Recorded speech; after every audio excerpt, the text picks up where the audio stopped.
Olá pessoal, graça e paz. Nosso vídeo da saúde hoje é das minhas alunas Elisa, Monique e Nádia, alunas de fisioterapia da Anhanguera, de Rondonópolis, e elas vão estar falando do AVC. Aproveite o conteúdo que elas prepararam para vocês, curta, comente, compartilhe. Se você não é inscrito ainda no canal, se inscreva e ajude na divulgação do nosso canal, ajude a gente poder levar essa mensagem, essas informações para o máximo de pessoas possíveis, tá bom? Tanto da área da saúde quanto também as reflexões bíblicas, tá bom? Um forte abraço a todos e até amanhã. Fica na paz. Hoje a gente vai falar sobre o AVE ou o AVC. O AVE, ele acontece no nosso sistema nervoso e ele é suscetível, a diversas lesões, no caso incluindo o AVE, que é uma das principais causas de mortes no Brasil. O AVC, ele atinge principalmente homens de meia idade e idosos. A sua origem, 85% dos casos acontecem de origem isquêmica, que no caso existem dois tipos. O isquêmico, que é causado por uma obstrução do vaso sanguíneo, que leva à falta de oxigênio e glicose no cérebro, e o hemorrágico, que provoca uma ruptura do vaso sanguíneo, resultando numa hemorragia cerebral. O AVC, ou AVE isquêmico, é o mais frequente no Brasil, né? O mecanismo referente ao isquêmico, tanto no isquêmico quanto no hemorrágico, é localizado, e existe uma extensão dessas lesões e são determinados por vários fatores referente ao paciente.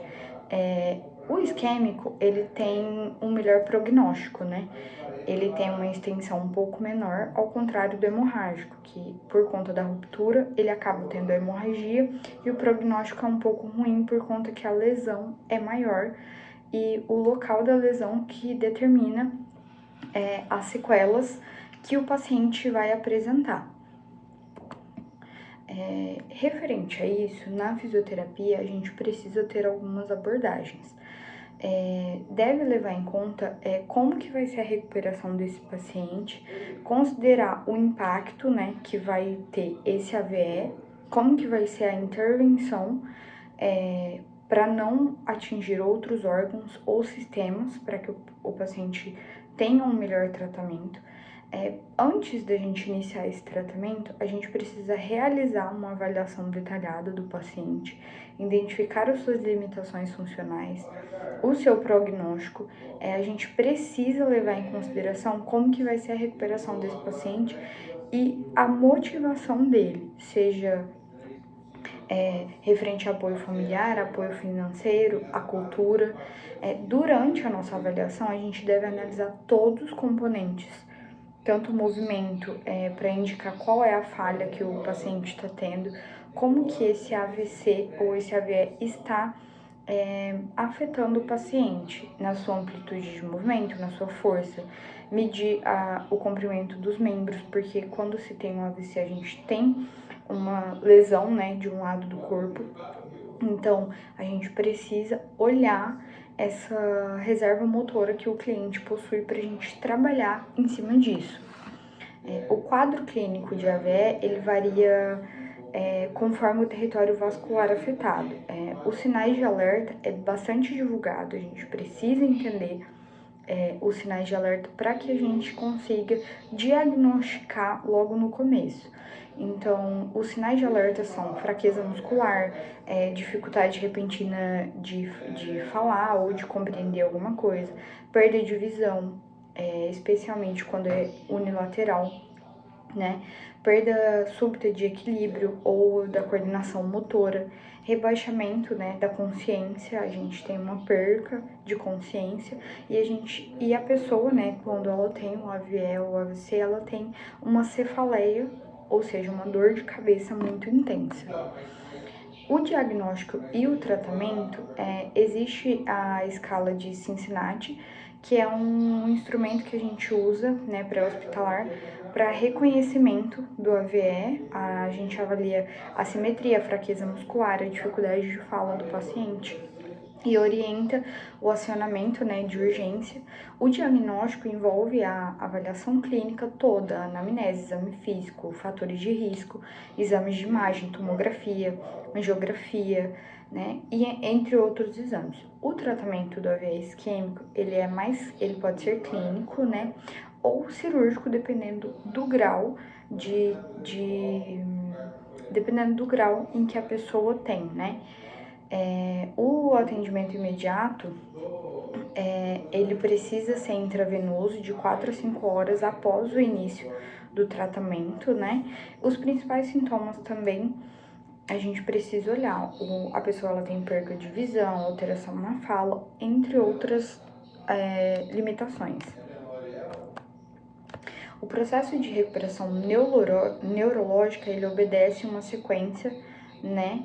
Que no caso existem as fases, a fase 1, 2, 3, 4, 5, 6, 7 e 7. Nessas fases existe, na fase 1, a flacidez imediata, sem atividade reflexa voluntária das extremidades. Fase 2, início do aparecimento de espasticidade e alguns movimentos. Fase 3, espasticidade, ela é mais evidente no paciente, né? Na fase 4, essa espasticidade, ela cede e aparecem movimentos desviados. Na fase 5, ela é mais esboçada. Na 6, ela tem essa ausência. E na 7, tem uma complexa, né, restauração de algumas funções. As condutas fisioterapêuticas. O nosso objetivo é representar a mudança, né, nesse paciente quando ele tem esse AVE. A gente precisa refletir uma melhora, ser prático, né, com o paciente para que ele tenha uma melhora, né, que ele tenha uma boa vida, né, que ele consiga viver normalmente após o AVE. A gente precisa estabelecer as funções com o paciente, verificar com ele o que ele precisa. Depois que a gente estabelecer todos os objetivos de tratamento, a gente seleciona quais são as técnicas, as atividades e as intervenções que a gente vai fazer com esse paciente. A maioria não se recupera totalmente, isso é normal, é padrão, é normal que o paciente não se recupere totalmente, porém, a gente tenta ao máximo dar uma melhor qualidade de vida para o paciente. Existem diversas formas de proporcionar isso para o paciente e a gente precisa transmitir para ele isso e verificar sobre isso na família também, para que ele possa ter uma melhoria de vida, consiga se adequar aos padrões de vida após esse AVE, né?